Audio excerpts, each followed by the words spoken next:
अकबर बीरबल हरे घोड़े की कहानी green horse story in Hindi. एक शाम राजा अकबर अपने प्रिय बीरबल के साथ अपने शाही बगीचे की सैर के लिए निकले। वह बगीचा बहुत ही शानदार था। चारों ओर हरियाली ही हरियाली थी और फूलों की भीनी भीनी खुशबू वातावरण को और भी खूबसूरत बना रही थी। ऐसे में राजा को जाने क्या सूझा कि उन्होंने बीरबल से कहा, बीरबल, हमारा मन है कि इस हरे भरे बगीचे में हम हरे घोड़े में बैठकर घूमें। इसलिए मैं तुम्हें आदेश देता हूँ कि तुम 7 दिनों के अंदर हमारे लिए एक हरे घोड़े का इंतजाम करो।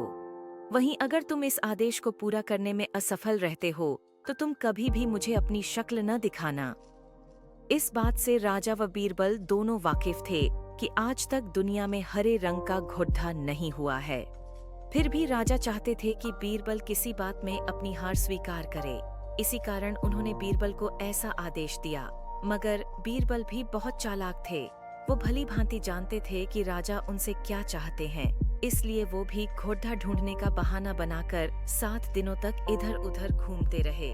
8वें दिन बीरबल दरबार में राजा के सामने पहुंचे और बोले, महाराज, आपकी आज्ञा के अनुसार मैंने आपके लिए हरे घोड़े का इंतजाम कर लिया है, मगर उसके मालिक की 2 शर्तें हैं।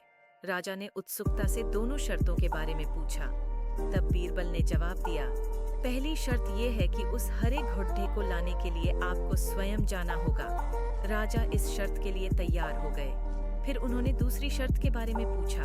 तब बीरबल ने कहा, घोड़े के मालिक की दूसरी शर्त यह है कि आपको घोड़ा लेने जाने के लिए सप्ताह के 7 दिन के अलावा कोई और दिन चुनना होगा। ये सुन राजा हैरानी से बीरबल की ओर देखने लगे। तब बीरबल ने बड़ी सहजता से जवाब दिया, महाराज, घोड़े का मालिक कहता है कि हरे रंग के खास घोड़े को लाने के लिए उसकी यह खास शर्तें तो माननी ही होंगी। राजा अकबर बीरबल की यह चतुराई भरी बात सुनकर खुश हो गए और मान गए कि बीरबल से उसकी हार मनवाना वाकई में बहुत मुश्किल काम है। कहानी से सीख, यह कहानी हमें यह सिखाती है कि सही सूझबूझ और समझदारी के साथ नामुमकिन लगने वाले काम को भी आसानी से किया जा सकता है।